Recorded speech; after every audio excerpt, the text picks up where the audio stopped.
On today's show, we'll be joined by weekly co-host Alykhan Bijani to react and break down and discuss the national media criticism of the Houston Rockets by Zach Lowe and Jonathan Givony on the latest Lowe Post podcast. Is the criticism warranted? Have the Houston Rockets deserved criticism for how they've played so far this season, how they're navigating the development of some of their young pieces? Plus, Alykhan and I will take a look at how Alperen Sengun has worked in the pick and roll with different ball handlers this season. Jalen Green, Kevin Porter Jr., and Eric Gordon. All of that and more coming up right here at Locked On Rockets. This is Mission Control, Houston. Ignition sequence start. The Houston Rockets select Jalen Green and Jabari Smith Jr. T-minus 15 seconds. Guidance is internal. Every time I step on that floor, I'm coming. You're getting somebody who's going to come in with a chip on their shoulder, somebody who's going to come in and compete from day one. 6, 5, 4, 3, 2, 1.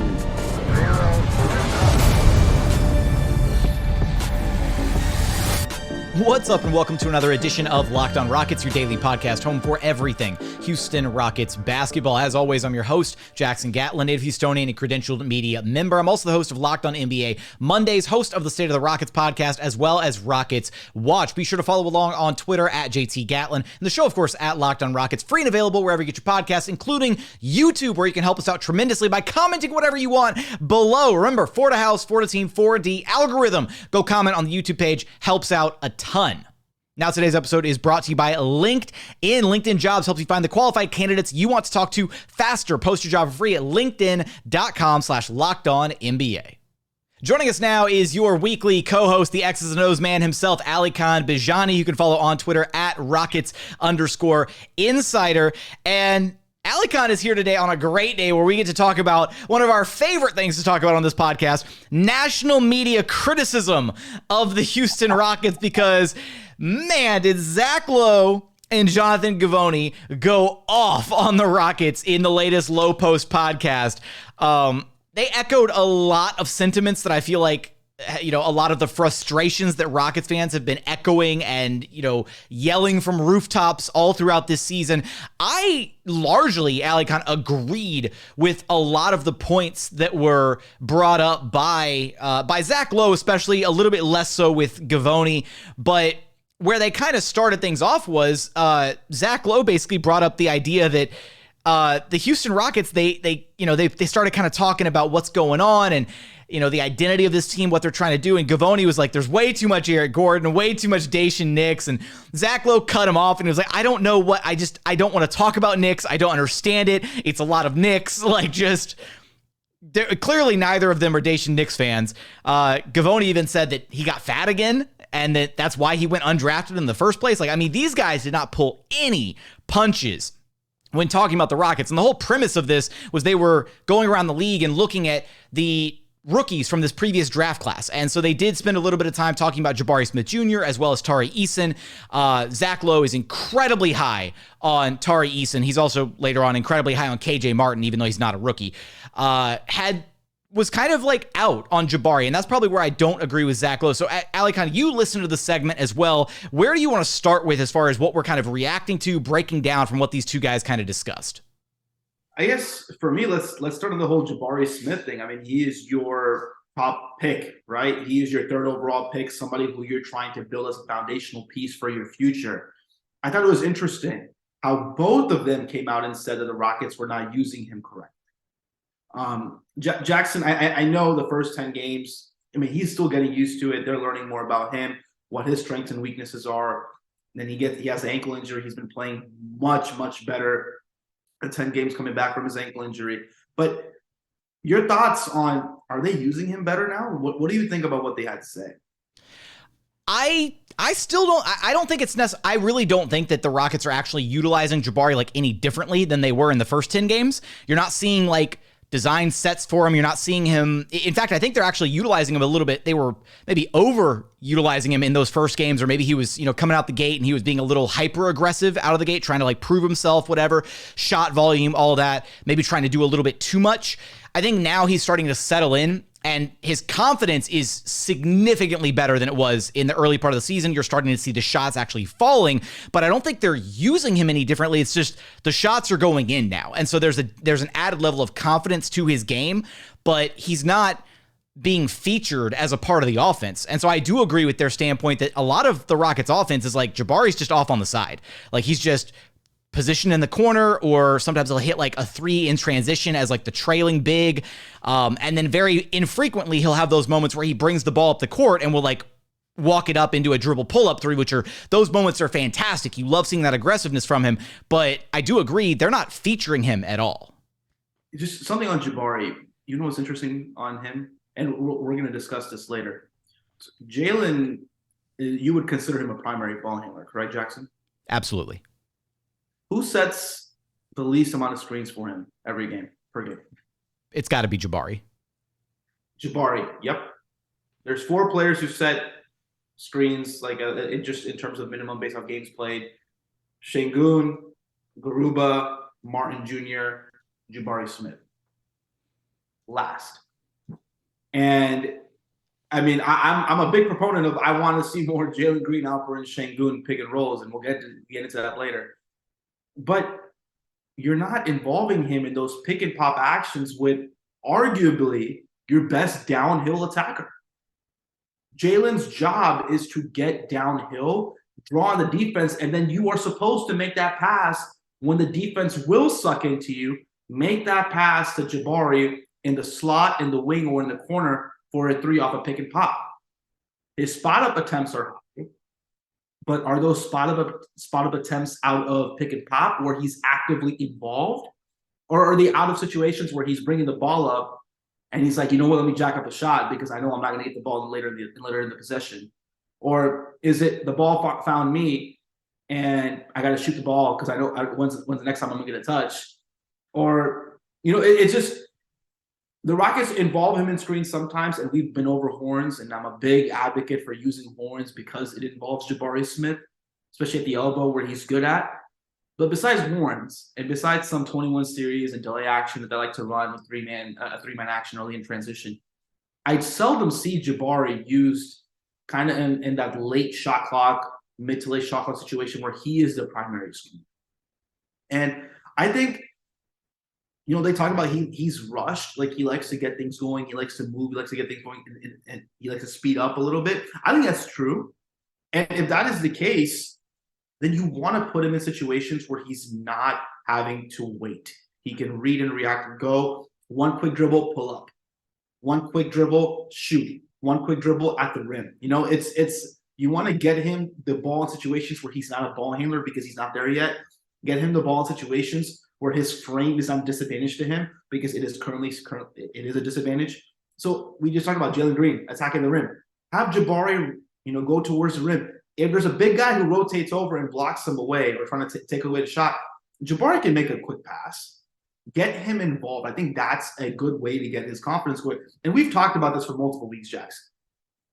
Getting Jabari going opens up a lot more of your offense because to me, if you're getting Jabari going, and you're allowing Sengun to get going too, because that means everybody's touching the ball is moving side to side, and you're not staying stacking on one side of the court.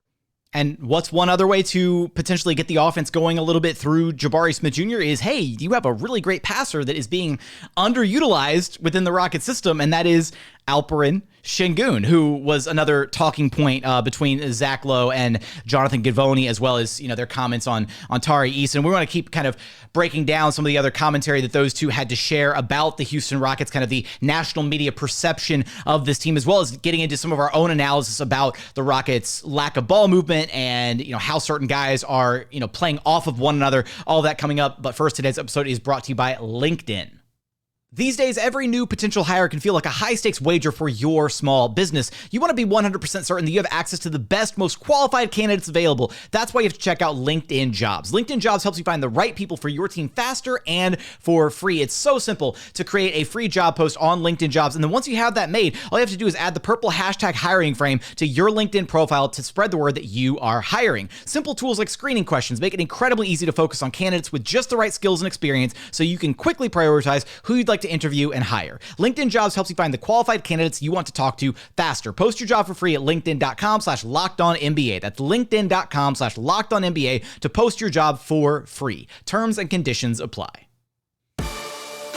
And continuing on here at Locked On Rockets, your daily podcast home for everything Houston Rockets basketball. As always, appreciate you for making LOR your first listen every single day. For your second listen, go check out Locked On Sports Today. From the games that matter the most to the biggest stories in sports, go beyond the scoreboard and behind the scenes with the local experts and insights only Locked On can provide. Locked On Sports Today, available on this app, YouTube, or wherever you get your podcasts. Now, Alykhan, one thing that I think we can both agree on that was nice to hear out of this segment between Lowe and Givony was Lowe is so bought in on Ontari Eason. Like, he is over the moon with Ontari Eason's production, his impact on the court, talked about him being like this, advanced stats monster amongst all rookies, like top 3 in all like the advanced metrics for rookies, averaging almost 3 steals per 36. It matches the eye test, right? Like, Ontari Eason looks like he's been the steal of the draft. He even goes, he's like, I think I have a rookie crush on Ontari Eason, which I thought was adorable from Zach Lowe. I think that's probably one of the few, if only positives, to come out of this conversation between these two guys is Ontari Eason is the truth, right? And I think there was even a significant portion of the early part of the season, maybe through the first 10 games or so, where Tari was a more impressive rookie than Jabari. Well, Jabari was trying to get settled in. Maybe he wasn't 100% because of the ankle injury, whatever. But that was at least refreshing to hear that, Tari is making an impact, although Lowe did bring up a good point, and well, maybe a good point, maybe not a good point. We can discuss, because I feel like this is an issue that gets brought up a lot. Is Lowe said, well, what was the book on Ontari Eason going into the draft was, the downside to him is he doesn't remember plays, right? And that's kind of a direct indictment of like his basketball IQ, which was another thing you heard mentioned about Tari in the draft, low basketball IQ, whatever. And then he goes on to say, which maybe that's why it's a great fit in Houston, because Houston doesn't run plays. So Tari just gets to go out there and kind of do whatever and doesn't have to remember sets or doesn't have to remember plays. But the issue with that is the Rockets do run plays. Look, man, You hit a nerve there, Jackson. Alykhan's about to get up on his soapbox here. Get ready, everybody. No NBA team is in the NBA without running plays. They don't just dribble the basketball up the court, unlike contrary opinion you would see on social media, and just jack up shots. It may look like that. That's because it became a broken play, because the players or somebody in the play was out of position, or the timing was off, or something was off in the play. The Rockets run plays. Watch the first 7 seconds of the shot clock. Most of the time, they're getting into an action. 21 series, delay, Chicago. I'm just naming Spain pick and roll, yada, yada, yada. I'm naming all these things because the Rockets run them. Okay? They do. But the difference is that they get broken so easily because of timing, because of positioning. Somebody messes up, then they have to go. Then like, oh, I have a mismatch. Let me take advantage of the mismatch. It's a young player doing young player things, or young players do young players things. Coaches likely called this out in their film sessions before the game, at practice, after the game, halftime, pre-game, whatever. But it's up to the players to be able to execute, right? So, and at some point it's up to the coaching staff to hold them accountable if they're not executing, which I will agree with. And I am not excusing the coaches, for if this has been a consistent thing, right? But they do run plays. And the thing about even to back up your point, Alykhan, just because I feel like screw it. There was some random scout in Denver sitting next to me during the second of the 2 Denver games that I was in Denver for, and the scout was a Philadelphia 76ers scout, was scouting the Rockets ahead of their game, the double overtime thriller that we just recapped, and the Rockets just won. Was scouting the Rockets ahead of that game, and he had an iPad open right next to me, and it was just plays upon plays that the Rockets run. Now, what was happening that I thought was hilarious is this dude was sitting next to me, and there was another scout on his other side. I didn't catch his name or what team he was with, but as he's like scrolling through these Rockets plays, he's like watching the play breakdown, and then within like 7 to 10 seconds, he mutters under his breath, broken play, broken play.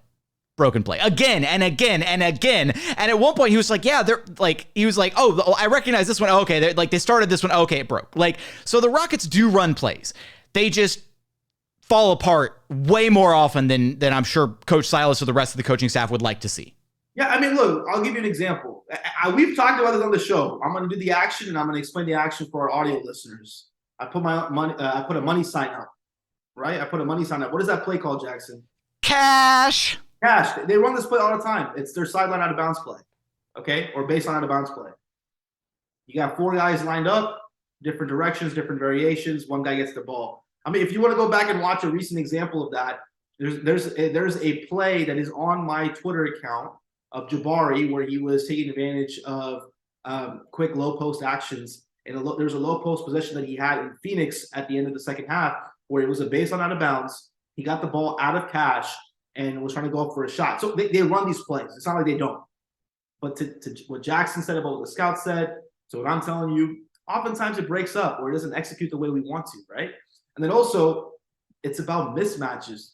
The Rockets are a team that likes to take advantage of mismatches. They want to be able to draw a favorable mismatch out of the initial pick and roll or action and attack that and use that to move side to side. You're not just supposed to take that, walk your dribble back, like back up your dribble and then go attack one-on-one. You're supposed to be able to create mismatches that you can help move the ball side to side and get a favorable shot. That's, if you go back and watch those games where the Rockets assist numbers are higher, that's when those things happen. And so I think, after pushing back on the lack of plays thing, because they do run plays, and maybe that's just, I think also Zach understands the Rockets run plays, right? I think more, I think saying they don't run plays is more just the hyperbole for, things look so disastrous in Houston, which I think is a fair assessment at this point. I'm this whole conversation about plays, I'm using this topic that was brought up by Zach Lowe to bring up something that I've seen a lot among Rockets fans, that the Rockets aren't running plays or whatever. They do, but just watch what happens in the first 7 seconds. 21 series is the easiest action I can explain to you, okay? There's a big at the top of the key, usually Sengun, or in this case, Bruno, since he's been back. Then you got 2 guards on the right side. It's either going to be Eric and KPJ, or it's going to be KPJ and Jalen, whatever. One guard brings the ball up. They hand the ball off to somebody who's already there at the slot. They kind of go into a 3-man action from there. So it's something you'll see a lot, right? That just a basic setup is considered 21 series. Now, the action behind it, there's multiple things that you can do from that. But if it breaks down, it's still a play. They were still using something to get into it. It may not have been successful, but to this is, and like I said, you're right. They were exaggerating. But I'm using this as a chance to explain to our listeners, Rockets do run plays, just they don't execute them at a very high level. Yeah, unfortunately for us and everybody else that, watches this team on a consistent basis. And so, look, sometimes talent wins out, right? Sometimes you have a broken play and Jalen ISOs, KPJ ISOs, Eric Gordon gets downhill, whatever. LP gets a post up in a broken play, and they'll get a bucket, right? And that's why we also talk about the process, right? We talk about this a lot on Rockets Watch when we're watching games together is, the process matters. And oftentimes the process that the Rockets have to get from point A to Z and all the steps in between to get that bucket to make it happen is pretty ugly a lot of the time, right? And that's also why it's worth noting one of the other points before we move on to our final segment here, where we kind of discuss some of the numbers and some of the passing numbers that we both looked up here, Alykhan and I, as far as the chemistry between Rockets, certain players, Alp, and some of the primary ball handlers. Lowe did point out that the Rockets starting lineup is the worst starting lineup statistically in the NBA. Like the Rockets starting lineup is atrocious, and it is in desperate need of a makeover, a facelift, whatever you want to call it. And there you go. Yeah. KJ Martin. Sorry. We both got something stuck in our throat at the same time. So yeah, I mean, KJ Martin, now Zach Lowe was emphatic about his adoration for Ontari Eason, which was great to hear. He also was, very enthusiastic about KJ Martin and the impact that he has brought off the Rockets bench. In fact, talking about the Goon Squad lineup, that when Tari and KJ play, the Rockets are +5 per 100 possessions in the minutes that those two guys are on the floor, because those two guys make things happen, right? They play with energy. They play with a level of, just freedom, but also like staying in their lane and playing their niche role. And it works out a lot better when those guys are on the floor. And so the Rockets have alternative options. They've got other ways that they could go with this lineup. It's it's wearing on my ability to, I don't want to say ability to cover the scene. What do I want to say here? I'm losing my words to discuss it, because at this point I'm kind of over the Eric Gordon, time period for the Rockets. Like, it's just the Rockets need to hurry up and move on from it. Other people are seeing it. Other organizations see it. Other fan bases see it. It doesn't really make any sense to still have Eric Gordon in the starting lineup, especially when the numbers don't support it at this point. But, Alykhan, we want to talk about something that we're probably not going to have enough time to tackle in full here in today's episode. Something we'll probably revisit in a future episode as well is the ball movement, right? The lack of ball movement, the facilitating as it relates to some of the key duos on this team, Alperen Sengun and the primary ball handlers, Jalen Green, Kevin Porter Jr., and Eric Gordon. We're going to talk about that coming up in just one moment. And final segment here at Locked On Rockets, your daily podcast home for everything Houston Rockets basketball. Now, one of the points that we brought up there kind of across both segments 1 and 2 was the Rockets and their, lack of offensive flow, lack of ball movement, if you will. Zach Lowe at one point talking about the Rockets are, have to be the team that leads the association in plays without a single pass. And there are moments where the Rockets will have, KPJ just, dials in and doesn't facilitate, doesn't move the ball. He'll just, focus, get his own bucket, or Jalen will do the same thing. They have two dynamic guards who at times probably get a little bit too, have the blinders on and are a little bit too focused on their ability to score the ball. But the offense is geared for those two guys to handle a majority of the workload, a majority of the, get a majority of the shots, all that. But an area of their offense that has been an area with a high degree of scrutiny so far this season is how Alperen Sengun kind of folds into all of that, right? And the Rockets want Alp to be a good screen setter and to be a roller, right? That's what the offense requires. And for some reason, and I noted this during the 76ers game, and Alp did a good job in that game of being a solid roller for guys like Jalen and Eric. I feel like Alp has this level of chemistry with Jalen that is fantastic. And you talked about this as well, Alykhan. You shared this, that the two-man game between Jalen and Alp should be kind of like this foundational part of the Rockets offense. It's like their best way to generate offense is playing off of those two guys. I think they have great chemistry together. And even Alp has chemistry with Eric. But it's seemingly there is very little to almost no chemistry between Alperen Sengun and Kevin Porter Jr. And it's becoming a more and more concerning trend, because you would hope and expect that your starting point guard would have a certain level of chemistry with your starting center, especially two guys who are as talented as they are and in theory can both make the game easier for one another. KPJ can make the game easier for Alp by, driving in hard, getting downhill, sucking away the defense from Alp to where he can get shots at the rim easily as the roll man, or vice versa, where Alp can have the ball in his hands at the elbow in the post and facilitate for a guy like Kevin Porter Jr. so that he can utilize his elite catch and shoot ability. Yet those two guys, it feels like, just are never on the same page. They don't have, any semblance of chemistry with one another. One of the stats that I looked up here, Alykhan, and I know you dug up some stats for us as well that I want to get to in a second. I pulled up the stats for this season, courtesy of playbyplaystats.com. The number of assists that Alperen Sengun has received this season from each of Houston's primary guards. So this is not broken down by play type or anything. It's just the raw volume of assists this season from certain guys. From Jalen Green, Alp's been assisted 23 times this season. That's pretty good. That's a respectable number. From Kevin Porter Jr., he's been assisted 22 times this season. And from Eric Gordon, he's been assisted 9 times this season. Now, again, this doesn't break down pick and roll or broken play or whatever, but I find it curious that the Rockets' two guard, who is a score first, primary, bucket getter, whatever, has more assists to Alperen Sengun than the Rockets' starting point guard in Kevin Porter Jr. And that kind of matches the eye test that Jalen Green and Alp have a great chemistry together, and Jalen does a good job of finding him on the roll especially, whereas Kevin, I think, struggles a bit more doing that. But you have some numbers to share as well, Alykhan, and I've been dominating this segment, so I apologize for that. No, I think it's important to have that context of what we're seeing. Just going to add some additional context to what the points you're bringing. This is Alperen Sengun as a screener. We're going to look at Eric Gordon, Kevin Porter Jr., and Jalen Green. So we're going to start with Eric Gordon first. When Alperen Sengun is a screener for Eric Gordon, he averages about 4 screens a game for Eric Gordon, and those screens generate 1.39 team points per possession. It's pretty good.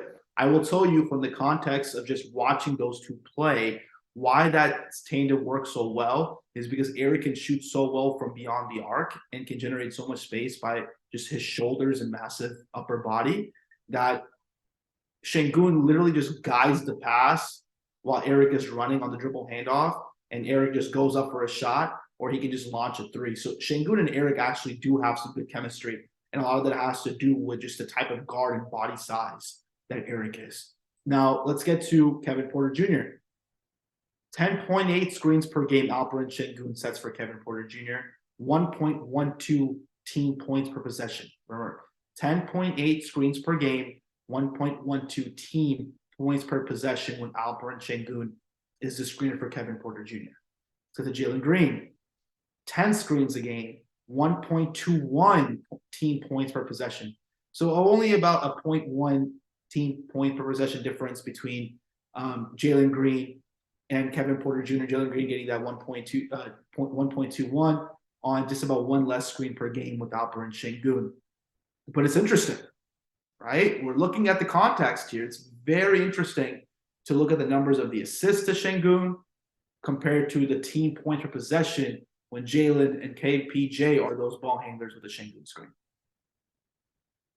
You know, I think this, I would have imagined, and I do wonder, right, because you're talking about the screening numbers that you have pulled are not explicitly pick and roll sets, right? They could be dribble handoff, they could be, right? So there are moments where Sengun does free up one of those three guys, the aforementioned ball handlers, for a three-pointer, right? Or you know, something to that effect, where it's not necessary, it's not exclusively the pick and roll numbers that we're looking at here. Wow. Oh, I just died on the screen, but with a cough. Anyways, so it's not exclusively the pick and roll numbers that we're looking at here, but the numbers are interesting because I think it shows that Sengun can be utilized in a bunch of different ways, right, to unlock stuff for this Rockets offense. But going back to kind of the assist numbers there, I would just think that KPJ, especially with his ability to get downhill, would be a bit more comfortable with Sengun on the roll. And that's not something that we've seen kind of develop to this point in the season. Whereas, and here's some added context for you, Bruno Fernando, the assists that he's received so far this season, very few games for Bruno, bear in mind, right? KPJ already has 8 assists to Bruno Fernando on the year. And Bruno's played like, what, a quarter of the games that Sengun has played? If that. Like, probably not even that many, right? I mean, Bruno has barely been back in the lineup since, was there for the Hawks game, and that was it. So, and he's been back since then. So, Bruno has like a quarter of the games played this season, and yet KPJ is almost, he has about a third of the assists that he does to Sengun to Bruno already in this very short little window. So, there's differences in their play style and how they, suck in the defense offensively, how Bruno rolls the rim, how Alp rolls the rim. But I think that Jalen and Eric have found ways to feed Alp the ball, and Kevin just hasn't found that comfortability yet with Alp on the roll that he has found with Bruno by being able to loft the pass over the top. KPJ's best team, those numbers I shared with you, those are based off screen set per game by the big and team points per possession. The two players with the highest team points per possession based off of screens are your high flyers, KJ Martin and Bruno Fernando, when Kevin Porter Jr. is the ball handler. So I don't think that's a surprise. One thing I want to mention, if you go back and watch the Sixers game, there was a play I want to highlight from the second half where Jalen was the ball handler, came off a Sengun screen. The ball movement led to a Kevin Porter Jr. catch and shoot three. Pass from Alperen Sengun. And to me, that is the way you play. Nobody's saying not to get KPJ the ball. Like we talk about on the podcast, the Zach Lowe podcast, the last 2 segments, he talked about it too. It's important to have those ball handlers there. But I think there comes value in having Alperen Sengun be a secondary facilitator, sometimes primary on possession. Let him be a connector, right? Like in the first half of the first Denver game, I thought that was some of the best ball that the Rockets played offensively all season. Yeah. That's because he was at the top of the key and he was going through that phase between transition and the half court, that simultaneous transition between the first 7 to 10 seconds of the shot clock and the last 15 seconds of the shot clock. He was that connector going from that quick action to then dribble handoff and getting the ball movement or a post up. Let him do that. He can do that for you. And I think that's what we need to see more, because then it gets KPJ into a rhythm when he can knock on a few catch and shoot threes. It gets Jalen into a rhythm because Sengun has gotten much better at setting his screens as well. It gets Jabari into a rhythm because then Jabari can hopefully move around and attack closeouts when defenses are collapsing on the passing from side to side. Jabari is not a good ball handler. We know that. But Jabari is a good ball handler when he's attacking closeouts because the defense is moving on a tilt. So that's what I'm hoping to see. And I do know we're going to be discussing this over the next several weeks, especially because the Rockets are playing home games a lot over the next 2 weeks. Jackson, I have a question for you. Next time or whenever you get a chance during this upcoming homestand and you'll be attending the games, I'd love for you to see if you can ask Steven Silas about Alperen Sengun, as a connector, and also his chemistry with Jalen versus KPJ. Because based off the numbers we just shared, and maybe you can even share with him some of these numbers that you found, that KPJ, tends to have better points of possession when he's running the screen and roll with a high-flying big versus Alperen Sengun. But how can they make that chemistry better, especially considering, like you said, starting center and your starting point guard need to have that chemistry, especially if this is going to be that kind of nucleus moving forward. Yeah, absolutely. I mean, that's definitely going to be a kind of common thread that you and I are going to be focusing on here probably in the next 2 to 3 weeks or so as the Rockets go on this big 7-game homestand. They've got this quick one on the road against the Spurs, and then they're back home for 7 straight. Basically, they don't leave Texas for the entire month of December, I think.